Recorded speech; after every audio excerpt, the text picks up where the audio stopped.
matter and Democrats versus Republicans or whatever it was, those, I didn't realize, but those brought up again, they triggered childhood things. So it wasn't the disease itself, it was people acting irrationally, people having double standards, the government taking control. And then I slid into some of these conspiracies more, not slid in, but I started reading them more, because so many people were talking these big conspiracies, right? So I started reading some of that, and that affected me negatively at all. Anyway, end of the story, I'm doing really well now during COVID. I've done really well for the past couple of months. No, and I still have my bad days or, bad couple of days, but overall, I'm pretty positive. But I've had to do things to change my behaviors and my thought patterns to pull myself out of depression at the worst case. But I'm just going to go a negative mindset, which is not emotionally healthy. You have mental health, you have emotional health. I've been in bad places on both fronts, but took control. Where were you born? Were you born in Alberta? Oh, actually, I'm a small town, New Brunswick, Moncton, New Brunswick boy, 50,000 people, 1,200 square foot house, and Dad worked for the railway. Wow. Now, your upbringing, that's why a lot of these traumas you're revisiting or came up. Is it because of the way you were raised and the way you saw people raised growing up, now that they're coming back to you? Well, I'll answer that in a more generic sense. So we're not really talking about my parents, okay, or my parenting. Although I don't mind doing that, but it doesn't have to be that. So first, if you have witnessed what I have, that a lot of the population's behaviors are less than positive, worse than you would have expected. Sometimes downright pissing you off, right? Maybe lost some friends during this period. Those behaviors of theirs comes from their undealt with childhood crap. You got to trust me in that. When we talk about 1 in 5 people have a mental health issue, that's true, but we're missing the more important point.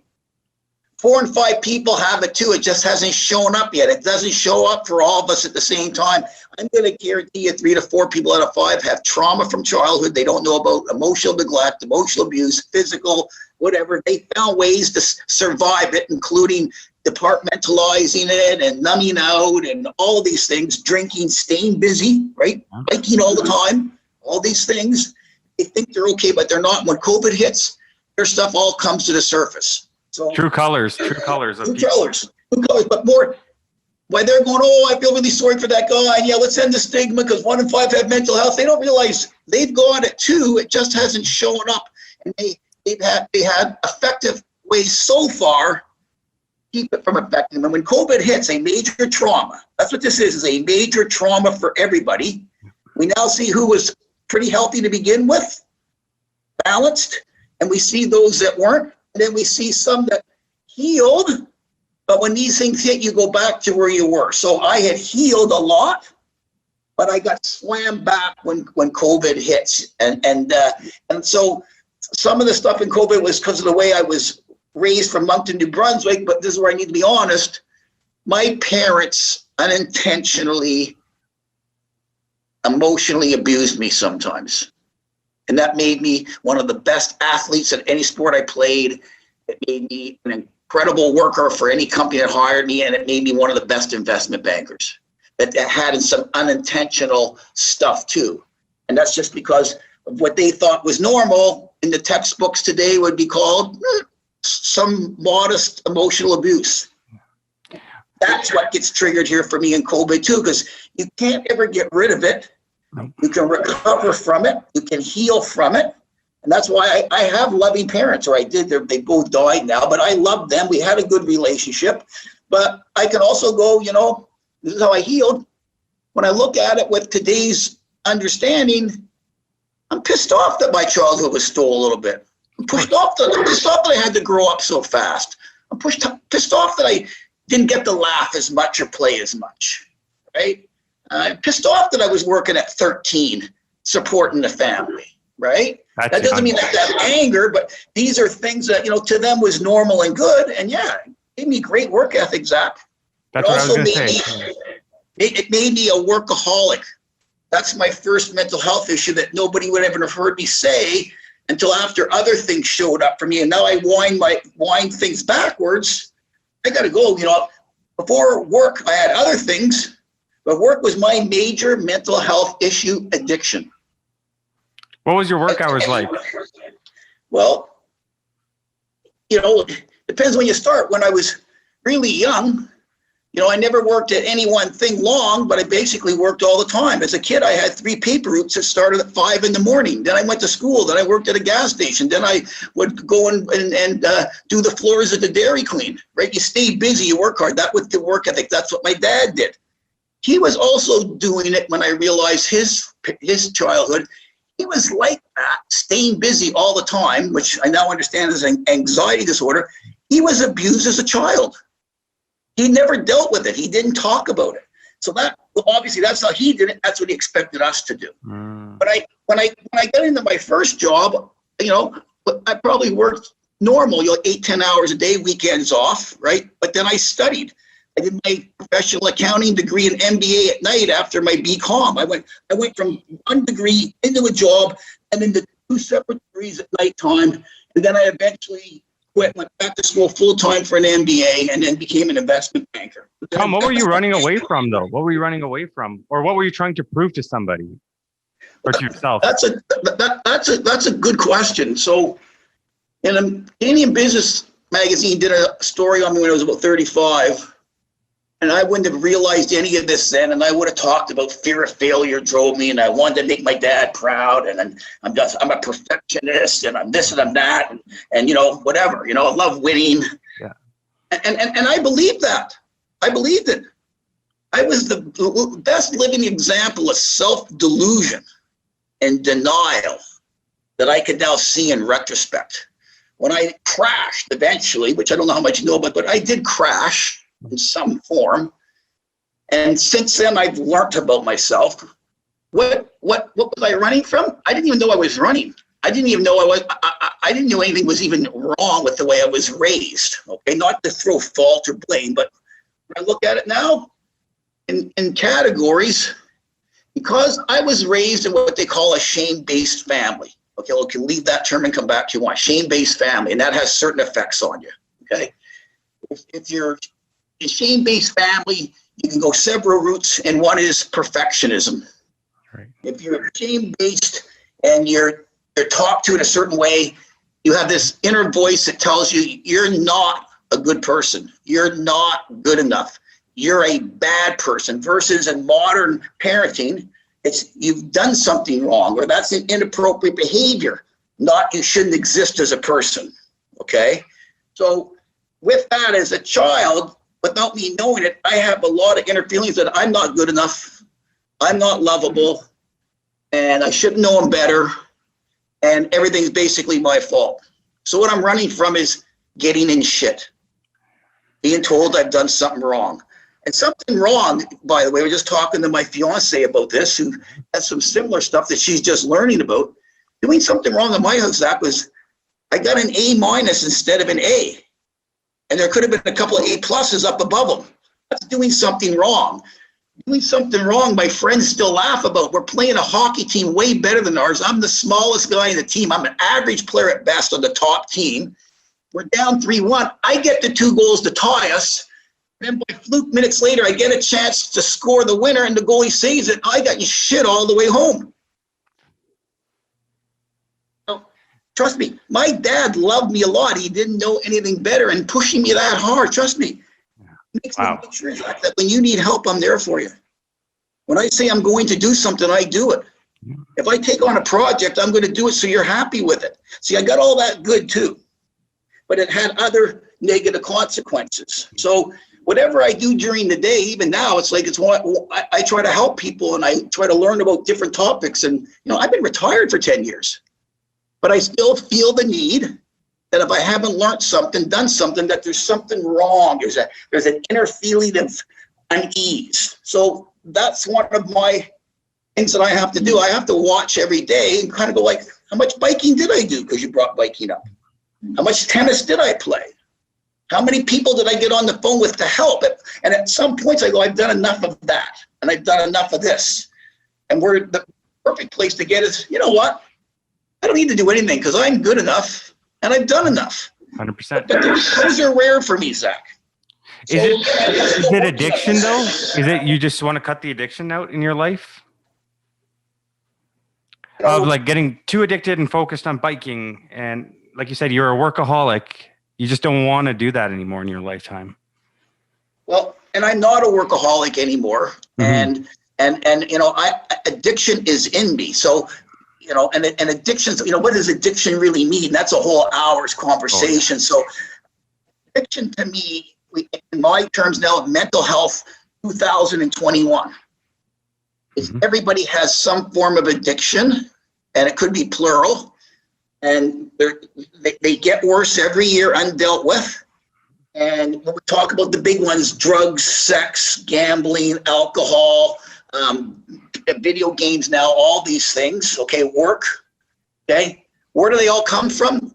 They all come from undealt with childhood trauma, whether it's Theo Fleury who got raped, or me that was sent upstairs because I didn't do enough that day, or I didn't do good enough, okay? Or the kid that's told that he's like, that you're not smart enough, or the tone that your parents use when they're talking to you.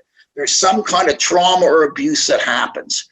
And clearly, physical abuse and sexual abuse and all that, those are bad. Emotional abuse can be really bad, but it can be really subtle.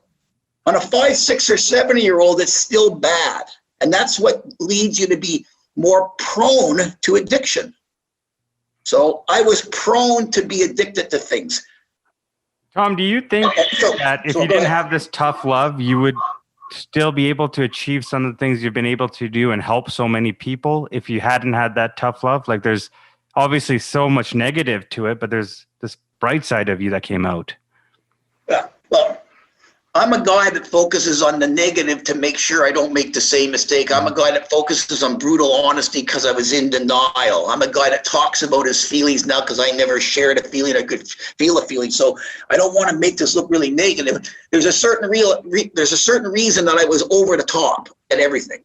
I got to look at why was I so successful, and why wasn't enough at 50 million, 100 million too? Why wasn't that enough for me? And so when I look at all of it, I get to go, I have an addictive personality. I've been addicted to things that society loves, and I've been at addictions that are not socially acceptable, okay? So to me, it isn't stopping the bad one and keeping it. It's actually going back to what you said. What am I running from? What am I afraid to face? What is the pain that I don't realize I have in me? And I've done all that work. And I've done it, and I continue to do it. And then the more I learn about myself, it actually allows me to help others. And so it's not stopping the addiction. It's actually for me just to get to a point where, you know, I'm happy with myself, and I'm there a lot. But when you have a mental health issue, typically, or we'll say an addiction, just to talk about that one, there is no standing still, unfortunately. If I don't work on my recovery, if I don't work on my mental health, if I'm not totally honest with you here, I am going to slide backwards to the point where I'm irritable and short-tempered and judgmental and reactionary. And then I'm going to isolate. And then I'm going to blame. And I'm going to get depressed. Resentment. And then I'm going to blame everybody.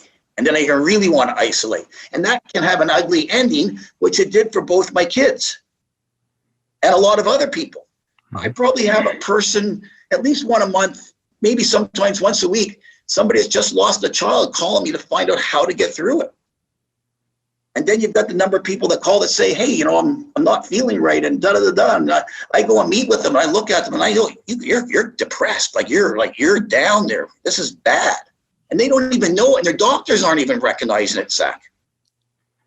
It's almost like the AA meetings. Alcoholics understand alcoholics in a way. Yeah. You know, we know the struggles of one another. So, yeah.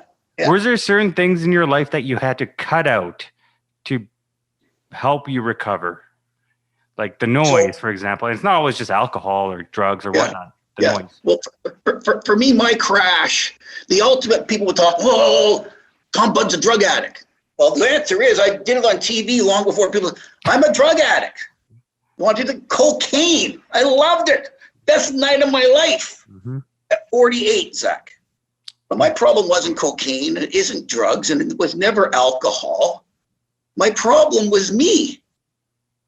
My problem was I didn't know it, but I didn't like who I was. I had really low self-esteem.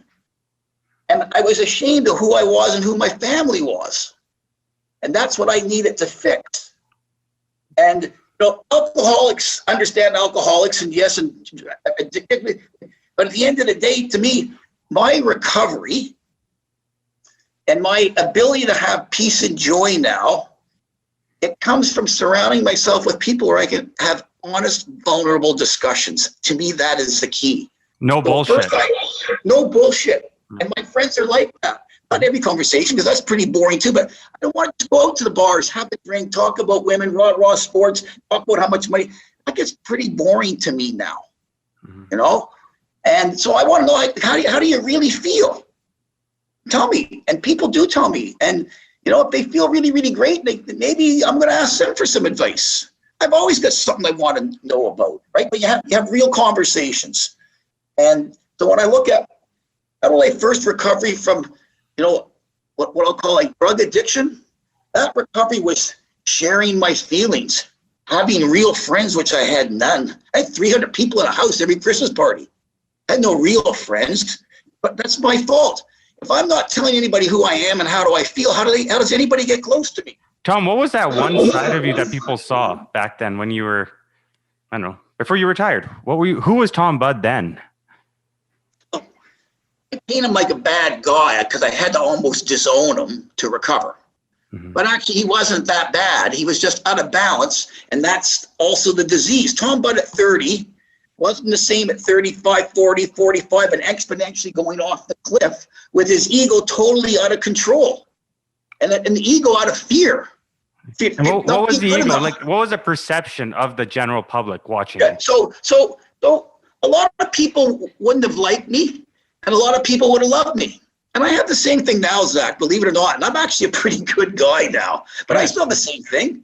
People still come at me because of what I own, how I look, and a perception of what a rich guy must be. But, the bottom line is, what would I have been like in the perception? I would have been considered uptight, closed-minded, reactionary, self-righteous, and I wouldn't have been considered compassionate or empathetic at all. But you know what? In the business world and in my circles where you're trying to get ahead, I was a guy that provided access to capital. I was a guy that if I was on your team, you're probably going to win. I was a guy that if you did business with me and I provided the service, you knew the service was above average, and I was a fun guy to be around, Zach. I had fun. I lived life big, right? And it wasn't all flash. I was a guy that worked hard. You asked about my hours. At the end of my career, I would be up by 4:30 or 5. I probably wasn't in bed till 11 or 12. I probably entertained 4 or 5 nights with clients, out for dinner, out with wine, not to drink because I had to keep the business coming in, but I was also the guy with my hand on the file because when guys were selling their company, if I wasn't the guy running the file, they didn't want to hire us. They didn't want all my juniors. I had to run every deal. So I'm running 5 or 10 deals at a time. One year I did 100 deals with me and my group, unheard of. And I probably averaged 4, maybe 5 hours of sleep a night. And I did that for years. Wow. And, I burnt out. I burnt out. I blew up. It wasn't sustainable. And I didn't even enjoy it. It wasn't fun. Mm-hmm. Was the deal flow addicting? Is that what you were going for as well in that moment? Again, at the time, I wouldn't have known it. It's me going back in rear view mirrors every time I think I got the onion peeled, right? I got the answer. I always get a new answer every year. So my current view of that, it's different, and it grew, and it was more than one thing at a time. So first, what it did was it removed the shame of my family of origin. And that was the shame of my dad's family. And that was hard on my dad. So I removed it with my success. So the more success I got, it made me feel like, look, my dad had to quit school, put his brother, his sisters through school because of what happened to his house. So he didn't get to go to university. My dad probably smarter than me. So, What happened to your dad, if you don't mind me asking? Or what happened to the house? His dad burnt it down, passing out from drinking, and burnt his mom. And she was a school teacher, and she had to quit work. She was burnt badly. Dad would have been 15 at the time, 3 other kids. Anyway, that was my dad. You know, he quit high school. He'd already skipped a year, didn't finish, and started working. And he went back and finished high school eventually, but not university. Then he worked himself up and eventually, you know, had a pretty good job with CNR, but you know, didn't get to live the life that he probably could have. Mm-hmm. He didn't dump any of this on me. He didn't even tell me. I've gotten this from his younger sisters that loved him to death, right? So he kept all this within himself as a man, right? Yeah, he never said a word, never would. Called his grandfather, you know, this kind of dad, my dad, this is why he was good. He hated his dad. I know that.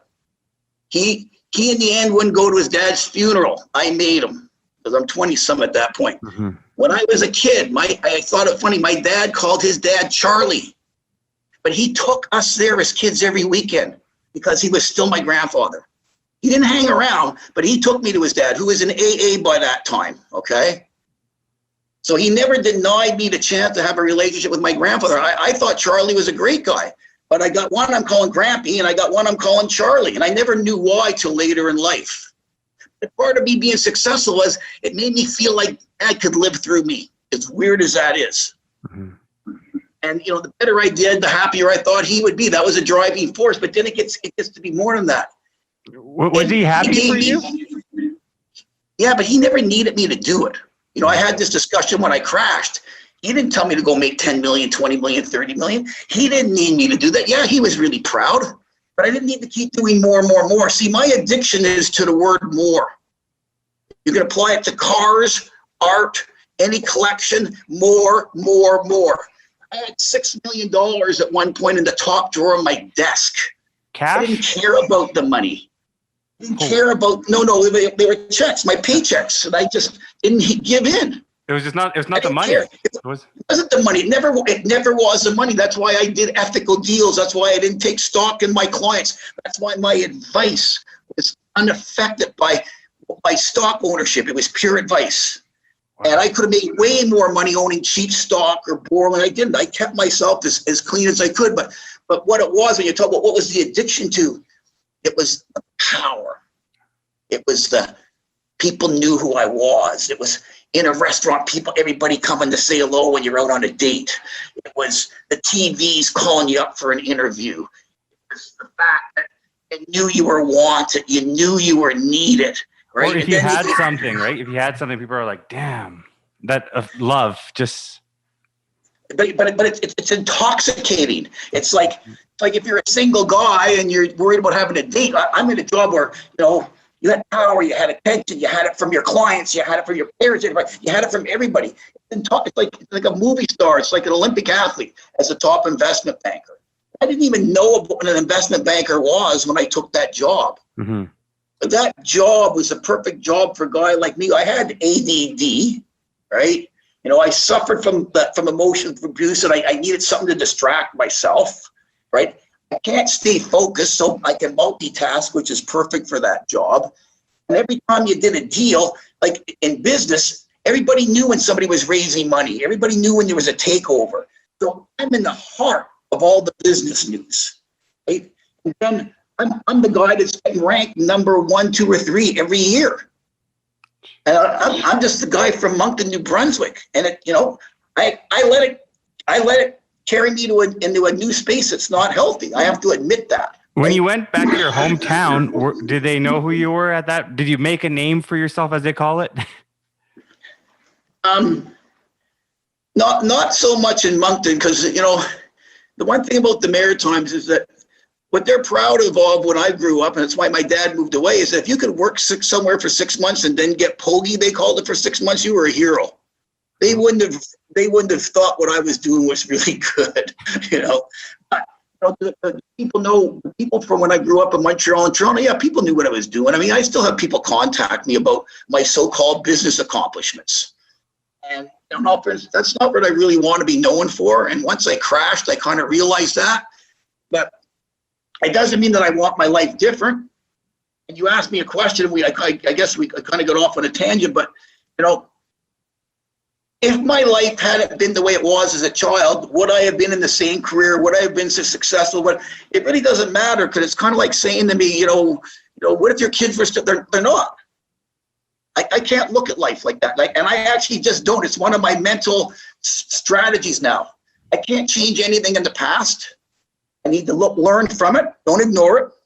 But once I've learned my lesson, I need to move on. The sooner I can get into the now and stay out of the future, the better I am. So because you asked me, I'll answer it.